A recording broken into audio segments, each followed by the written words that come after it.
Heard the stories about Vikings and barbarians. They're the ultimate warriors who put their pride as fighters above everything else and will do whatever it takes to stick to their beliefs. That's exactly what's going down in this scene. The brute with bloodshot eyes is a proud barbarian, battling to the death against his own clan members after being betrayed. Cornered on the edge of a cliff, his main goal now is to protect his family, and he's ready to give his life for them. He shouts to his wife, Evelyn, to prepare the spell while he buys them some time. She quickly acknowledges him, and by her side is their only son, Aiden, whom they're both trying to protect. The boy is left in awe to see his father fight as the most honorable warrior, battling to the end for his family and his honor. Suddenly, his father is pierced by a bunch of spears at once, leaving him coughing up blood, which makes Aiden exclaim in shock for his father.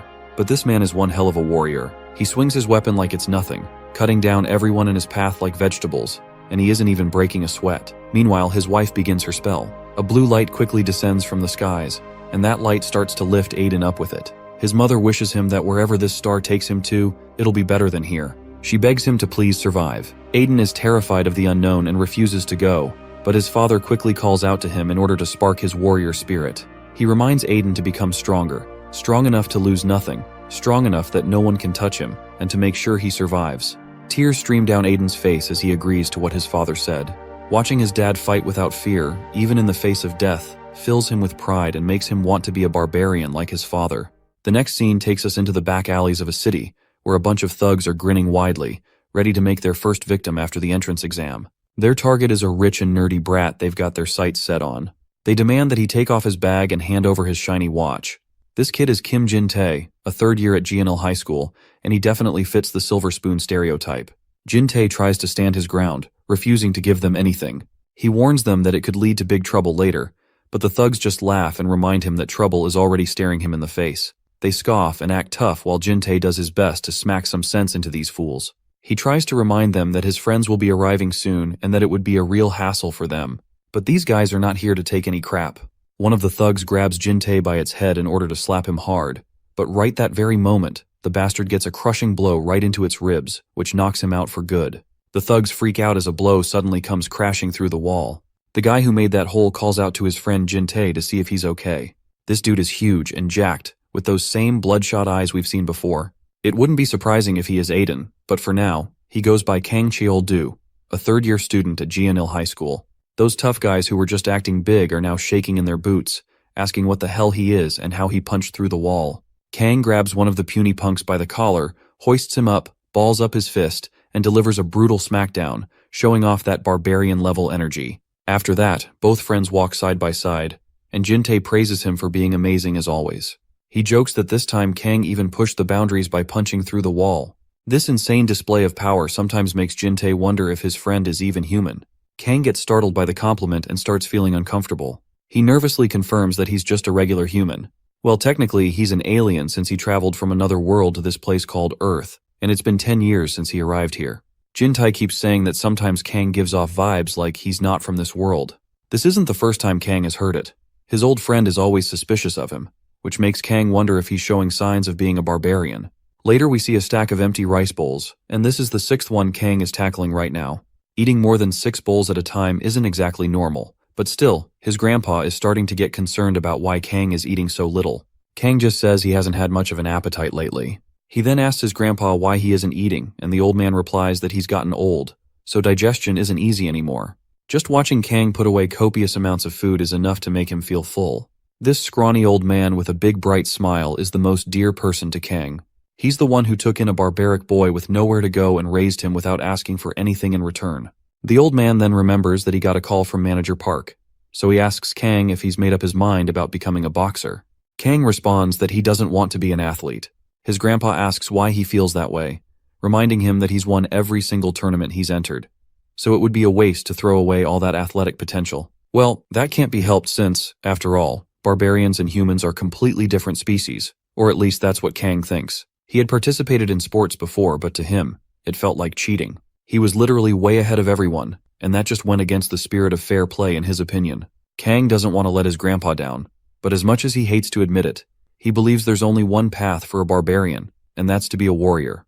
It's totally different from the sports that humans play. For him, bloody battles against worthy opponents are the only thing a barbarian is fit for. Of course, he doesn't say anything about his origin out loud to his grandfather. It's just something he thinks to himself. Even so, even if he wanted to become a warrior, this damn earth is too peaceful for him to find the kind of fights that would let him prove himself in battle. The old man looks worried when he sees some saddening news on the TV. Apparently, there's been some kind of unidentified disaster in Cheongju, and officials are trying to figure out what caused it. Kang asks what happened, and the old man reveals that there's been an accident in Cheongju with over 120 casualties, something about a monster appearing. They even show some footage of this unidentified life form spotted in the area, so the government is advising caution. The news visibly makes Kang's nerves twitch, and he starts heading out, prompting the old man to express his concern. But Kang makes it clear that he's got to step out for a bit and will be back as soon as he can. With that, he departs for the place where the incident happened, and his friend Jin Tae is the one taking him to the crime scene. It looks like Jin Tae isn't feeling too confident driving his new vehicle right after getting his license, but Kang thanks him for the ride. As they drive, Kang can't help but think about that monster he saw on TV. He realizes that this creature is the same one he remembers seeing as a child, and somewhere in the back of his mind, he feels like this animal might be connected to the world he used to live in. Suddenly, they slam on their brakes right at the entrance of a tunnel where the entire traffic is jam-packed. Jin Tae knew there was a disaster, but seeing the thick layer of concern in the air makes the atmosphere feel tenser than he thought. There are even soldiers present. Out of nowhere, two sassy officers start chatting about Kang's jacked-up body, snickering as they ask which group he belongs to. The officers from Newsong Development Corporation Limited invite Kang to join their company if he doesn't belong to any group. They say if he's interested, he can be part of their team.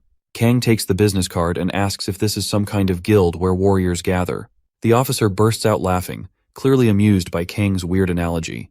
He reminds Kang that they need to colonize planets, so they're more like workers than warriors. He insists that joining their group would be a decision he wouldn't regret. Kang acknowledges this, but turns the both officers down, reminding them that he's a warrior, not an officer, and that being a worker would be a disgrace for someone like him. This remark infuriates the officer because he feels like Kang is looking down on them. Kang gets equally fired up and calls them out for looking down on a warrior too. But before their argument can escalate, dark purple matter begins to appear, and one of the soldiers states that it's starting, so they should get ready. They tell each other to gather around. A big system window flashes, announcing that the apocalypse trial is about to begin, leaving Kang confused. Another notification pops up, stating that the end of the world is approaching Earth, and that the sanctuary planet Nova is extending a helping hand to Earth's inhabitants. The system advises them to escape to Nova through the portal. Kang, of course, has no clue what the hell is going on, and he doesn't have time to figure anything out because whatever is happening is moving way too fast. In an instant, that purple energy teleports them somewhere else. At first glance, the place looks quite serene, while Jin Tae is freaking out. He starts blaming Kang for dragging him into this mess, yelling and cursing at him while punching Kang's hard body to blow off some frustration. But right at that moment, a system window pops up in front of Jin Tae's eyes, saying that their first objective is to obtain 1 goblin coin, and the reward will be novice class advancement. Not surprisingly, Jin Tae has no clue what any of this means. That's when Kang spots some goblins nearby, and these disgusting creatures quickly start drooling at the sight of what looks like dinner for the night. Jin Tae is totally freaked out to see these unknown monsters in front of him, and what's even more mind-boggling is that he's supposed to hunt them. Kang, on the other hand, rushes forward with full throttle toward the goblins. His body is moving on its own, driven by his warrior instincts, which are screaming at him to crush these monsters. The time he's been waiting for has finally arrived, and he's going absolutely bonkers at the thought of finally getting to smash some heads. He's desperate to see just how strong he really is. He makes a beeline toward the goblins so fast that he literally destroys everything in his path. All his inner barbarian instincts are telling him that no matter the apocalypse or whatever else is happening, he's ready to take it all head on, because this is finally his chance. Kang swings his punches, taking down goblins left and right, while Jin Tae is left with his jaw hanging open, wondering if he just watched his friend take out 3 monsters in the blink of an eye. As soon as the goblins drop dead, they start to pixelate like a hologram, and once they vanish, a coin appears. The system then reveals that Nova's basic currency is goblin coins. It also mentions that the End Times exam exclusive currency is non-transferable. The coin hovers right between Kang's palms, and he recognizes that it looks just like the goblin coin the system was talking about earlier. As soon as the coin drops into his hands, another system notification pops up, stating that he has earned the right to become a citizen of Nova and can now cross the portal to enter.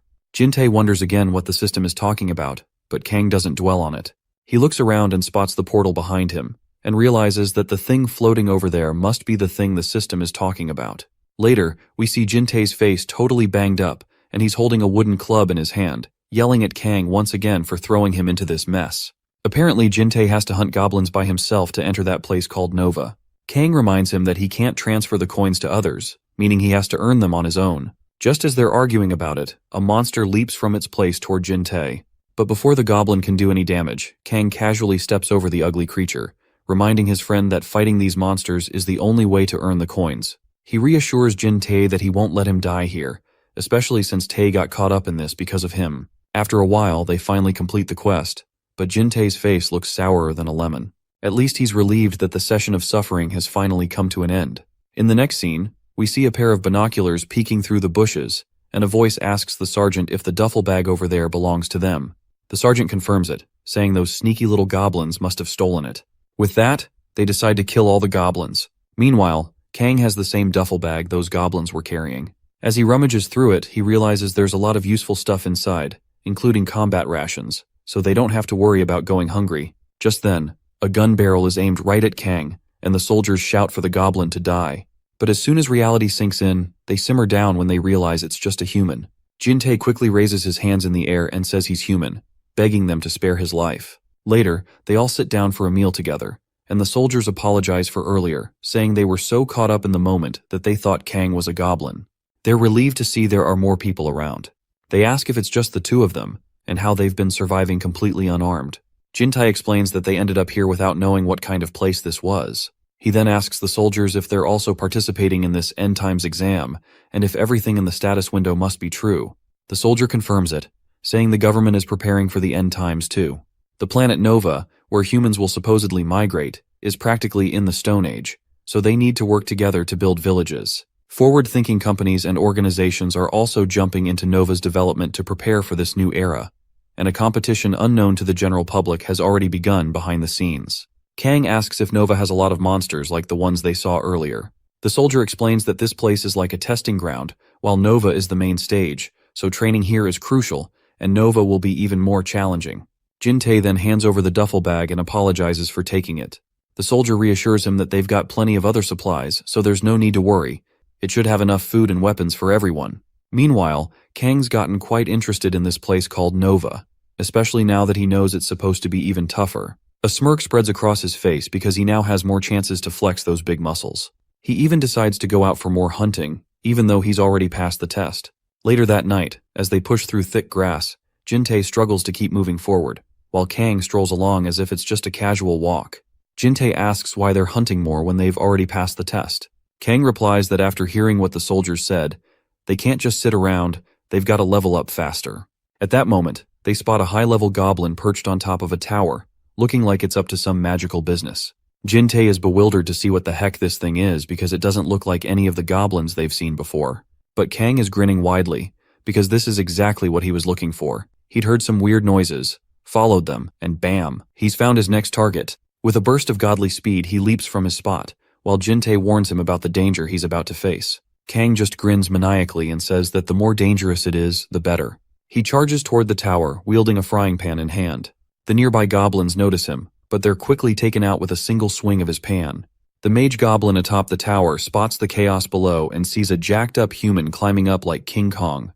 There's no end to Kang's excitement. He's practically radiating an ominous killing aura. With each step he takes forward, his enthusiasm skyrockets even more. The old goblin growls in frustration as he watches Kang charge forward. In a flash, he summons lightning from the sky, zapping the hell out of our boy. Jintae goes absolutely nuts, panicking as he sees his friend getting fried, while the old goblin grins wickedly, thinking he's finally got the upper hand. But that grin quickly fades when he realizes that this maniac of a human is still grinning with excitement, even after being zapped. In fact, Kang looks totally turned on. Annoyed and a bit freaked out, the old goblin unleashes another bolt of lightning straight at him. Yet, this amount of electricity isn't enough to wipe the smile off Kang's face. He can feel the electricity running down his spine, but he endures it easily. You see, not only is he the son of a barbarian, but his mother was also a powerful shaman, giving him an edge that the goblin clearly underestimated. With his feet planted firmly, Kang takes a massive leap, pan in hand, descending like a goddamn meteor straight at the goblin mage. He crashes down with explosive force, obliterating not just the goblin but the entire tower, turning it into rubble. As debris rains down, we see him lying in the middle, burned to a crisp, yet that wild grin still plastered across his face. He then reveals that he's standing strong thanks to the magical resistance he inherited from his shaman mother. As the dust settles, goblin coins begin to materialize around him, but this time, it's not only the coins, as there is also something else. A system window promptly appears, revealing that he has also acquired a mana orb. This mana orb grants him a permanent small amount of mana and can be activated with 10 goblin coins, and this is exclusive to the Doomsday Trial. In short, he now possesses the ability to gain mana like a true shaman. The orb starts sinking into his chest, and this yellow light wraps around him, washing away all the burn marks he had on his body. The power surging inside him is so insane that he feels like all his previous efforts were totally pointless in comparison. Right then, his friend comes running over, completely concerned. But his worry turns to shock when he sees him standing there totally fine, even after getting hit by lightning. Jin-tae, as usual, asks if he's even human. Our guy goes quiet and calls out to his friend. Kang's sudden shift in tone makes Jin-tae worry, and he asks if he's hurt or if something's wrong. But contrary to what Jin-tae thinks, this guy just wants to hunt even more. He tells his friend they need to find the next hunting ground quickly, especially because he wants to take down those shaman bastards who dropped these orbs. Of course, poor Jin-tae is freaking out about all this, and he begs him to just stop with the crazy talk. Later, they set up camp to spend the night, and once the next day arrives, Jin-tae wakes up, and the first thing he sees is a pleasant smile over our boy's face who is holding 3 orbs in his hand. It turns out our maniac spent the entire night grinding and collecting these orbs. He goes absolutely bonkers when he reveals to his friend that he got orbs for strength and perception this time, and he's literally dying to test them out. It seems like all of this is really getting to him, and now he wants to become even stronger. The next system window pops up, showing that 12 hours have passed in the Doomsday Trial, and field bosses are starting to appear in the trial area. Jin-tae wonders what kind of field bosses the system is talking about. The system clears up his confusion by revealing that these bosses are formidable enemies that novice players shouldn't face, and it's highly recommended to escape as quickly as possible. This totally freaks Jin-tae out, as usual, and he decides to escape through the portal as soon as possible. But once again, my guy is just completely hyped about the prospect of facing them, and his excitement keeps building while poor Jin-tae feels like he's on a hell ride. The next scene transitions to the beginner's testing ground field boss, Ogre Jr. There, we see a giant monster, and 2 soldiers we have seen before are trying to aim their guns, but the monster is just too tall. The soldiers start blasting away with a barrage of bullets, focusing on the hand holding the club. But as they continue to shower this monster with insane amounts of firepower, it looks like the bullets are doing absolutely nothing, and the soldiers are screwed. Finally, the club that the monster is holding comes crashing down, but before one of the soldiers can find himself crushed, our guy punches the club with such force that it literally gets demolished. My guy rocks while the soldiers are shocked. He stands tall in front of this oversized, ugly goblin, ready to take him down. He tells everyone to stand back because he wants to obliterate this monster, and he doesn't want anyone getting hurt. He charges in like a raging bull and hits the monster, but the creature quickly blocks his attack and absorbs the impact. This leaves our guy bewildered because it feels like he's hitting hard steel instead of flesh. The monster retaliates with a punch of its own, sending our guy flying backward. He crashes so hard into the ground that he literally drills into it with the impact. Jin-tae is left with his jaw hanging, seeing that his iron-headed friend is finally being overpowered, which is pretty concerning. The soldiers are also amazed that our boy survived that punch, considering field bosses aren't meant to be easy prey. You'd need to be at least on par with a tank to stand a chance against them. Kang is finally feeling the heat and knows it's not going to be as easy as those goblin shamans he defeated earlier. The monster throws yet another strike, but our guy barely dodges it by stepping to the side. The creature starts throwing punches with some insane speed, but our boy just keeps dodging them. This monster is pretty dumb, and its attacks are easy to predict, so Kang decides to use the creature's own strength against it. As soon as the monster swings a punch, Kang ducks out of the way, grabs the monster's hand, and uses its momentum to swing it around, delivering a solid slam dunk. He then balls up his fist and launches himself into the air, landing a crushing blow right into the monster's mouth, obliterating all of its teeth in one swing. The monster's face is now a bloody mess, but Kang doesn't stop there. He keeps pounding the hell out of this bastard's face like it's the best punching bag ever. Each hit is more thrilling than the last, and he just keeps going, unleashing a relentless barrage on the monster. The soldiers start trembling in anxiety and shock as they watch this guy literally pound the hell out of the monster barehanded. Once the poor ogre is down for the count, Kang bursts into a little happy dance after finally defeating a monster stronger than him. The poor bastard whimpers and begins to pixelate after getting defeated, and out pops a black orb, which is kind of surprising. Kang picks it up and wonders what kind of abilities this orb might give him. When he checks the stats over his system, what he sees leaves him totally speechless, making us even more curious about what this thing can do. Later, we find ourselves at the portal location. Our duo and the other 2 soldiers are there as well, and the soldiers thank Kang for saving them. But our boy just plays it cool, saying it was nothing, and that he fought just because he wanted to. The soldiers give him a tip that before he heads to Nova, he should buy as many items as possible from the shop because you can't take anything to Nova that doesn't belong to this shop. In the direction the soldier is pointing is a little hut, where a peddler goblin is casually puffing away on his pipe. The peddler gives them a sharp and confident look, telling them to just take a look and see what they might like. Both of our boys are quite surprised to see a talking goblin, while the 2 soldiers decide to leave since they need to go report back now. Jin-tae swipes his tongue around his lips and reminds his friend that they have plenty of coins, asking what they should do. Our guy suddenly gets serious and reminds Jin-tae that he already knows the answer. With that, both maniacs stack up a huge load of weapons, and after literally buying everything from the shop, they head toward their next destination, grinning from ear to ear. The system promptly reminds them that all the conditions for heading to Nova have been met, and the portal is now open to them. A purple beam shoots toward them, and Jin-tae feels thrilled at the chance to head to another planet. He asks his friend if he's not nervous at all. But Kang just flashes a big grin and tells his friend that, contrary to being nervous, he's literally excited to the point that he might explode. With that, the arcane purple light envelops them, and after landing on this new planet, the first thing they notice is that it has 2 moons. Down on the cliff, there are shimmering lights, making Jin-tae believe that those lights must be where people are gathered. He decides they should head down there too. That's when our steel-headed friend gets serious again, saying they've got a serious problem. And by now, whenever he makes that serious face, you know he's about to say something ridiculous. As expected, this time is no different, he's just starving. Well, this time it looks like the situation is actually serious, because Jin-tae is literally sweating his balls to hear this. You see, whenever Kang gets hungry, he turns into a wild beast.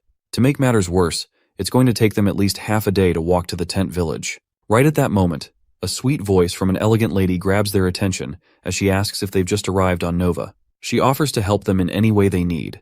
While the glasses guy stands there with his jaw dropped, ogling her beautiful figure, Kang just stands like a Sigma with little to no expression on his face. Jin-tae then asks her if there's anywhere nearby where they might find some food, since they just dropped here with nothing. Not gonna lie, this lady looks pretty suspicious, and she points out that even though they claim to be empty-handed, they don't seem to be empty-handed at all. Anyhow, she tells them to follow her because in these end times, they've got to help each other out, and she knows a good spot for finding ingredients. Both boys perk up in happiness, but their sources of joy are different. Jin-tae is excited to be following a hot chick, while Kang is just looking forward to some delicious food. As they follow her, she points in a certain direction, telling them they've arrived. It turns out to be a fish pond, and Jin-tae quickly squats down and starts rummaging through his stuff to make fishing rods with what they bought at the store. The lady, on the other hand, tells them to go ahead and make the fishing rods, while she goes to grab the bait she left over there. The 2 of them start preparing their fishing rods, and they don't seem to suspect her at all. In fact, they feel grateful to have met such a nice person. As time ticks by, Kang is getting impatient and can hardly contain his urge for food. His friend assures him that it's almost done, and that they're going to have some delicious food soon. The system promptly notifies Jin-tae that he has successfully crafted a crude fishing rod and unlocked a crafting skill. But it looks like it's already too late because Kang has finally gone berserk. He leaps from his spot and jumps right into the pond.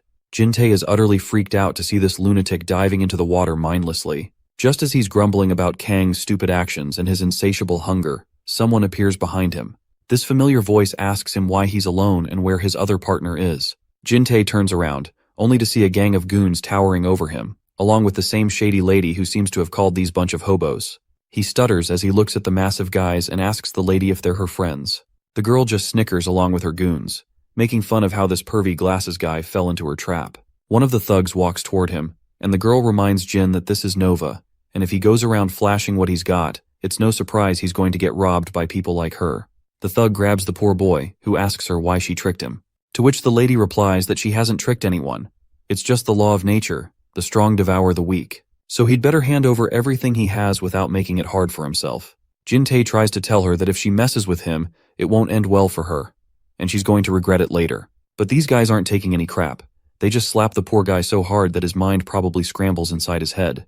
The Goonies laugh among themselves at his miserable face, and ask the girl about the big guy she mentioned earlier, wondering if he ran away after getting wind of what's about to go down.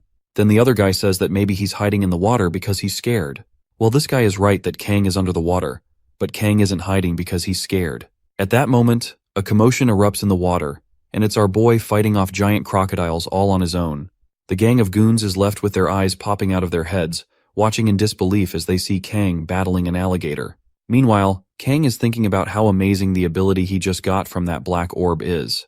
The scene flashes back to when he first read the orb's abilities, and it turns out it can help him inherit one of the ogre's special powers. You can bet what this ability is all about, especially since there isn't a single scratch on his body after getting bitten by an alligator. The system promptly displays the explanation for his new skill, known as Ogre's Skin, which grants him skin tougher than steel. After giving those gators a proper slam dunk, he hoists them over his shoulder and climbs out of the pond with his dinner finally secured. As soon as he steps out, he's bewildered to see these uninvited guests, because he only prepared enough food for two. Jin-tae quickly starts yelling at the top of his lungs, telling his friend to save him as these thugs are trying to steal their stuff. This leaves Kang devastated, not because he's scared of dealing with these guys, but because all he wanted was some crocodile meat, and it looks like he won't get it without trouble. Meanwhile, Jin-tae keeps bawling his eyes out, stating that these guys even slapped him hard across the face. It seems these fools just don't know when to quit, so they start questioning Kang and his power.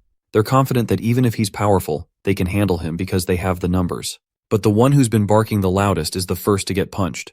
That single hit knocks the guy so hard he literally goes flying away. This display of power leaves the once cocky woman pale, while Kang tells them to get ready to be whipped because he doesn't just solve his problems, he completely eliminates them, especially when they come in the way of his appetite.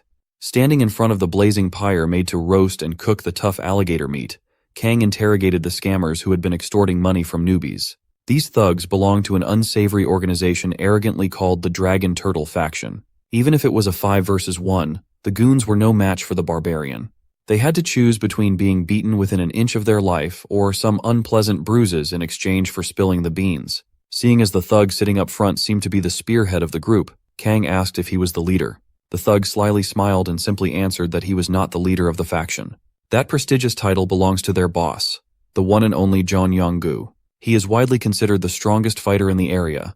He has a massive demon-back tattoo that strikes fear in the hearts of his enemies. The witch that initiated the scam gloated that Kang and Jin-tae are in trouble now. She fully believes that their boss is at the apex of power with all the stat stones he has extorted. Kang just listened to the witch ramble while taking a massive bite out of the cooked alligator meat. Since the boss of this faction sounds quite problematic, Kang's barbarian blood boiled for action. The thugs almost threw up all at once at the sight of the beefcake tearing into alligator meat and skin using his teeth. It was both impressive and disgusting to look at. Kang was even kind enough to give the thugs an alligator head for dinner, but they might not be in the mood to eat something so exotic. The barbarian simply wanted the 5 to lead the way. With his stomach filled back up, it's time to see this infamous Yong-gu. The Yong-gu faction headquarters is situated in a clearing in the middle of the woods, where multiple tents are set up to build a little community. The peaceful night was interrupted by the sounds of Yong-gu faction fighters hitting the ground. If even the small bosses of the faction got taken out with just one punch, then the entire headquarters is in trouble. Kang was just treating these first fights as a warm-up as the alligator meat in his belly started to digest. He usually breaks down nutrients quickly, but alligator meat was too tough. As tensions continued to rise, the other faction members started pointing fingers at the youngest thugs who brought Kang over to the HQ. Jong-do, the de facto leader of the thugs, was berated by the elders for bringing over such an enemy to their base. Now that Jong-do and his gang are being treated as traitors, they are practically screwed no matter who wins. Kang flexed his vocal muscles and screamed a challenge to Yong-gu to come out of hiding and fight the beef out like real men. He continued taunting the boss and eventually got a lazy response as one of the tent curtains opened up. Jin-tae looked at the behemoth that came out of the tent and turned pale in horror. The boss that they've heard so much about has finally come out, and he looks even bigger than Kang. These are some Baki the Grappler bodies. Dragon Turtle faction's boss, the Dragon Turtle himself, John Yong-gu, joined the fray as he annoyedly asked who dared to mess with his boys. Kang stepped forward to size up the competition. He was quite pleased to see the head honcho face to face, but in Yong-gu's eyes, Kang is just a green boy who can't even string creative insults. The barbarian clapped back, stating that being old is not something to brag about. A newbie extortionist is just a 2-bit scammer. Yong-gu did not wait for any speeches to conclude. He immediately went straight for the uppercut on Kang's jaw. The boss complained that kids these days have no idea how this new world works. This is a place where running your mouth carelessly can get you slaughtered. Surprisingly, Kang wholeheartedly agreed with the sentiment. He firmly believes that in this new world, the one with the stronger fist is the adult in the room. He caught and neutralized the vicious uppercut with his bare hand. Yong-gu retreated and laughed in amusement. No one had ever managed to block his punches, so his interest in Kang grew. Since he likes the young man so much, he proposes a bet where if he wins, Kang must surrender as an underling. The boss even sweetened the deal with the promise of a second-in-command position. Kang quickly agreed but also added his own stipulation. If he wins, he wants to take those 5 thugs who tried to rob them earlier. Yong-gu could not understand why the strange young man would demand such a ridiculous request on his own. With the bets placed on the table, it was time for some more action as Kang charged in with his muscles flexed. The punch quickly made contact with Yong-gu's stomach. From the sound and impact alone, the power can be felt. Much to his surprise, the boss wasn't hurt. He even mocked Kang for coming in without warning. Maybe kids these days have no more romance in their bones. They just want to get right into it. Jin-tae observed from the sidelines along with the others. He had never seen his friend's fist get blocked and tanked like that. Yong-gu revealed the reason why the boss is practically immortal in this place. He has eaten a total of 12 stat stones. To make matters worse, more than half of what he consumed were strength stat stones. At his current level, he is as durable as an ogre's skin. The boss holds that achievement close to his heart. His skin is almost at a comparable level to an ogre's. But then why in the hell are the Barbarian's fists still getting through defenses and piling damage? Kang has never met someone this tough and challenging since his fight with the ogre. Slowly, both fighters start to acknowledge each other's strength. Yong-gu chose to disengage and catch a breather using the space created. The boss tormented that Kang's punches felt ticklish, like that of a kid, but inside he felt humiliated. Blaming the arrogant brat for bringing all this chaos, Yong-gu charged in while demanding Kang's death. Finally, the final clash boils down to a direct collision of hardened fists. The so-called dragon turtle started wincing in pain before the worst even began. The nails in his fist that collided with Kang's started peeling off as the bones in his hands got crushed and bent in a painful fashion. While the boss has artificially raised his strength and durability through scam orbs, Kang has the real deal, the ogre's skin skill. The ability only procs when the user is struck. It's a good thing that Yong-gu was dumb enough to fight him with bare fists. Kang is literally turning in the Incredible Hulk. He grabbed the fraud by the throat, and Yong-gu tried his hardest to break free. While continuing the choke, Kang raised his other fist and warned the boss to grit his teeth hard for the next attack. If he doesn't, he might actually bite his tongue off in the process. The rest of the Dragon Turtle faction saw their boss being pushed to the back foot and wanted to jump in to assist. But a certain someone won't let any funny business happen. Jong-du and his thugs blocked their former teammates, asserting that everyone should respect a fair fight. But if they still insist on interfering, Jong-du wouldn't mind getting his hand dirty. Knowing that Jong-du is a troublesome opponent, the pathetic role-players resorted to cursing Jong-du out for betraying the faction. Jong-du corrected them. He has always been the type of person who pledges his allegiance to the strongest. If he's going to be labeled as a traitor, he might as well go all in on that monstrous Kang. The commotion was interrupted by a flying bag of bleeding meat in the shape of the faction's boss. The big body meteor was on track to land in Jong-du and the gang's position. Thankfully, they managed to dodge and let gravity do the rest of the work for Kang. Knowing that he is undoubtedly cooked, Yong-gu stumbled over his words and begged for help from anyone. Before anyone could come and save his ass, Kang's massive frame had already taken to the skies for the final part of the fight. The clenched fist, which seemingly carried the weight of the world, stopped inches away from breaking the dragon turtle's face. Kang sighed in defeat. Just when he thought he finally met someone mildly interesting, he turned out to be a pathetic little boss baby begging for his life like a worm. A few minutes later, every supply and valuable items in the Dragon Turtle faction's coffers were yoinked and bagged by Kang and friends. They've practically emptied out the base camp.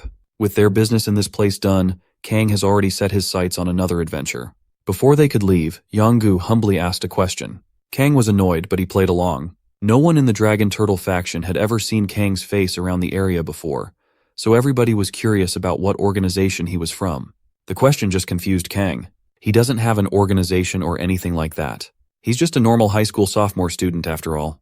While finalizing their preparations for departure, Jong-du took the opportunity to mend his relationship with Kang, thanking the young man for graciously taking his group in. Kang was taught at a very early age that the way of the barbarian is to grow stronger through endless battle.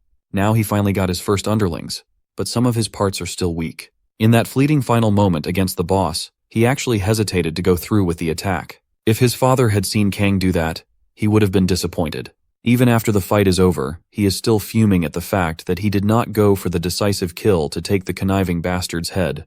Kang noticed Jin-tae and called him over, referring to his longtime friend as Commander. Jintae was supposed to manage and instruct the new additions to the team, but was way too enamored by his new commander title. Mr. Glasses over here was on cloud 9 at the thought of being called the commander.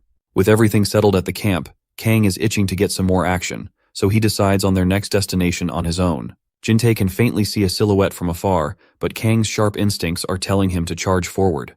He reckoned that if they can go beyond their next destination, they can become a lot stronger. Jintae did not like the sound of that at all, because Kang's new target is the dark and unsettling giant pyramid sanctuary. The next day, Kang praises everyone for doing a good job installing the tents. He orders them to maintain the tents and explains that he's planning on going over the river for today. One of the minions wonders if his boss is already aiming to subdue the new continent, even though no one has ever tried it before. He questions when the boss plans to return. Kang shares that he hasn't thought about coming back yet and thinks they should return when it's time to teleport back to Earth. His minion tells him the fastest portal is going to appear in 4 days. He explains that a portal opened today. Portals open after every 5 days, and 1 day on Earth is equal to 5 days on this world. Jintae is relieved to learn it works like a cycle. He's already tired and can't imagine himself staying on the barbaric planet all the time. Kang decides they should come back after 3 days and believes he should bring his grandpa with him when he comes back next time, since it's dangerous to leave him alone in the apocalyptic world. He's impressed by the useful information and orders the minion to state his name. The guy anxiously introduces himself as Jong-do, but Kang completely ignores his words and starts calling him number 1. Jong-do tries to clarify but gets ignored. The protagonist begins using numbers to address 5 siblings. They all become annoyed but are too scared to say anything. The girl calls it bullshit and tries telling the boss she has a name, but he replies back with eyes filled with anger and questions if she doesn't agree with his opinion. She instantly folds and assures him it's nothing. All the siblings wish their boss a safe journey. Kang smiles as he proudly tells his friend he acted that way because he struggles to remember names. Jintae smiles and replies he already knew it. As they begin their journey, Jintae is surprised to see the boat his friend crafted. The system displays that Kang has gained experience in crafting. Despite getting more experience, he feels disappointed by the boat's slow speed and ends up getting frustrated. He quickly ties a rope on the boat and attaches it with his own muscular body. Jintae gets annoyed. He tells him to just sit down and be patient, but Kang ignores his words and replies that he's not able to hold back anymore. The guy jumps in head first inside the river filled with crocodiles without hesitation. Jintae is irritated by his behavior and requests that he hold back. The protagonist starts swimming with full power while ignoring all the crocodiles. The boat starts to move faster, which surprises Jin. He's amazed by his friend's adaptability and admits he's nothing in comparison. Jintae recalls his friend making him the commander of the whole unit and becomes determined to perform better instead of just running away. They both reach the huge wall known as the Pyramid Sanctuary. The system shows they need 2,000 coins for some sort of activation. Jintae reads the system instructions carefully and believes he's seeing such a thing for the first time. Kang becomes excited to collect the 2,000 coins and decides they should start moving, but his friend stops him and suggests they should explore and collect coins separately. Our boy is surprised to hear this, but he explains that ever since the apocalypse began, he hasn't contributed anything to the team and has been clinging to Kang all this time, so for once, he wants to try and do things alone without anyone's help. Kang agrees, and they start exploring solo. After the sun almost sets, our boy continues fighting ostrich dinosaurs while finding coins. He begins to enjoy fighting against monsters, but suddenly, a dinosaur tries to attack him from behind. The guy becomes angry and instantly kills the monster with brute strength. After he's done taking care of all the beasts, Kang decides to finally stop as he believes he has collected enough coins. Suddenly, one of the ostrich dragon's bodies starts glowing, and a huge purple ball comes out of it. Kang notices what's happening and grabs the purple bead. The system shows it's a skill stone called Throw. He reads the information and understands that it lets him throw something with more strength or speed. He's happy to receive a new skill and suddenly recalls his friend Jintae. Kang hopes he's doing well. The sun finally sets. Somewhere else inside the jungle, Jintae spots a dinosaur and starts screaming to grab its attention. The ostrich dinosaur begins chasing after him. He quickly runs and hides behind a tree, hoping his trap works against the monster. As the dragon closes in, he quickly pulls the ropes, trapping it within them. The monster starts screaming, but Jintae doesn't give it any time to run away and quickly uses a dagger to finish it off for good. The dragon's head bleeds out as it finally dies. Jintae is relieved, but realizes monster hunting is extremely hard for him. He admits his friend would have destroyed multiple monsters in no time if he were in this situation. Jintae feels happy he decided to carve a dagger out of crocodile bones. He gets up with determination and feels positive he can hunt without his friend's assistance. Jintae believes he can hunt more using the production method. Out of nowhere, an orc lumberjack appears behind him and attacks the boy with its huge club. Despite not seeing the attack coming, Jin-tae is able to barely dodge in time. He calls it insane and believes the orc monster is definitely as strong as his friend Kang. The orc doesn't give him any time to react and rushes forward to finish Jin-tae. The boy realizes he's about to die, but suddenly a stone comes flying at the orc and hits its face. The huge musclehead monster falls down in a single attack, surprising Jin-tae. He wonders who threw the stone. The protagonist appears and tells his best friend to not worry. Kang used the new skill called Throw to destroy the orc with one hit. Kang is relieved to finally find his friend and expresses how worried he was. They start camping in the woods, and as they cook the ostrich dinosaur's meat, Jin-tae shares that this was his first time facing the monsters alone, and he believes he is still not capable of fighting them. But his friend tries to cheer him up and motivates him by saying he can definitely grow stronger in the future if he keeps training. Hearing such words, Jin-tae questions if he's talking to the same Kang he knows. The protagonist praises Jin-tae for his progress so far after coming to this new world and shares that he's a barbarian, so he's supposed to be different from a normal human. Jin-tae is surprised to hear the word barbarian and asks Kang to elaborate more. He's shocked Jin-tae didn't know already, and repeats that he's a barbarian. The Four Eyes is taken aback and question if the protagonist is from a savage nation. He remembers his friend always performed feats that didn't make sense as a human. Kang asks if he didn't know he was a barbarian. Four Eyes doesn't understand how he'd know such a thing. Kang agrees with him and admits there's no way of knowing if he doesn't talk about it himself. Jin-tae expresses his shock, and Kang assures him to be proud of his progress since there's no need for him to compare himself with a barbarian. He makes it clear that they're both completely different people. The next day, they both arrive at the Pyramid Sanctuary and become excited to activate it. After using the 2,000 coins, the system shows that the Pyramid Sanctuary has been activated. They both receive rewards for the activation, and their inventory gets updated. Jin-tae starts smiling as he sees the updated inventory. He wonders if it's something similar to a subspace. The protagonist believes compensation is different depending on the number of coins collected. They both receive the sanctuary's blessing, and their recovery rate becomes double for the next 24 hours. Jin-tae starts feeling lighter and realizes his fatigue is slowly fading away. He becomes excited and thinks he can level up his strength with such perks. He becomes determined to do things alone and believes it's time for him to gain more strength. All of a sudden, Kang notices the army of orc monsters behind them. Jin-tae starts stressing and anxiously clings to his friend for protection, but the protagonist pushes him back and believes he should fight to protect himself now, given that he received new perks. Jin-tae is surprised by his words. Kang assures him not to be afraid as he has a barbarian by his side. He decides to take care of all the orcs alone, and suggests his friend handle the one they defeated earlier. Kang doesn't waste a single second and jumps in to attack the group of monsters. Jin-tae tries to stop him as he wants them both to fight together. An orc attacks the protagonist with a spear. He's able to easily dodge it and believes it's not a fair fight if they're aiming to defeat an unarmed guy with weapons. He grabs the spear-wielding orc and slams him on the ground. Kang picks up the spear to make it a fair fight. An orc sneaks up on him from behind and tries to attack Kang with its huge club. He realizes he won't be able to dodge and becomes frustrated. Jin-tae jumps in to save his friend and makes it clear that the orc from earlier is his opponent. The monster becomes angry. Four Eyes bravely challenges the primitive brute head-on. The orc hits its club in his stomach. Jin-tae tries to defend himself, but the orc keeps hitting him persistently. His whole body starts to hurt. Four Eyes thinks he's about to lose his life, but all of a sudden his body starts glowing, and the system shows that due to the blessing granted by the sanctuary, his recovery rate has doubled. Jin-tae is relieved to have the blessings on his side and believes he can go another round against the monster. The orc attacks him, but he's able to dodge this time and becomes determined not to give up, even if the monsters are scary. He decides to live up to his barbarian friend's expectations and stands his ground against the monster, but suddenly the orc lands a strong punch to his face, sending the boy flying away. He hits a tree, and as he tries to get up, Jin-tae admits he should have been more careful instead of solely relying on the blessings of the sanctuary. After getting hit multiple times, Jin-tae becomes confident he can see through its attack patterns now. He charges towards the orc and is able to predict the monster is going to attack him with a downward strike. The monster acts just as he predicted. Jin-tae dodges the club and closes in. He aims for the orc's head and attacks it with his crocodile bone dagger he crafted earlier. He's able to land the hit successfully, and the orc finally falls down to the ground and dies. Jin-tae starts celebrating his victory. Seeing his awesome fight, Kang praises the Four Eyes and admits he has gotten stronger.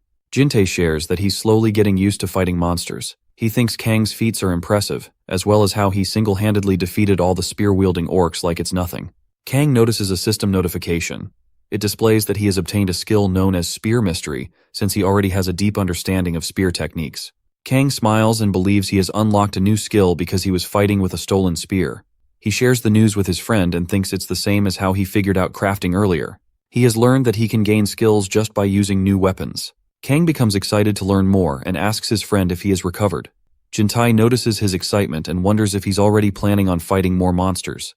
The protagonist points towards the footprints the orcs from earlier created and assumes they can find the orc hideout if they follow the footprints. He plans on gathering more weapons besides spears. After a while, they finally reach the orc lumberjack village. Two men beside them hide in the bushes as they observe the orcs from above. They think the orcs look pretty savage, and recall that the orcs are the reason why their army still hasn't successfully taken over the continent yet. The men think they're the first to discover the orcs' base and believe they deserve a reward for it. They decide to head back and report everything to their boss, but as they're about to leave, someone puts a hand on their shoulder, startling both of them. Kang reveals himself and orders them to stay quiet. The men recognize their boss, and he wonders why they look so different. The guys share that they're out scouting in the enemy territory, so they're trying to blend in as much as possible. One of them believes if the monsters spot them, they will surely lose their lives. He advises Kang to head back and leave the enemy territory, as it would be difficult even for someone like him to face so many monsters at once, especially the orc chief.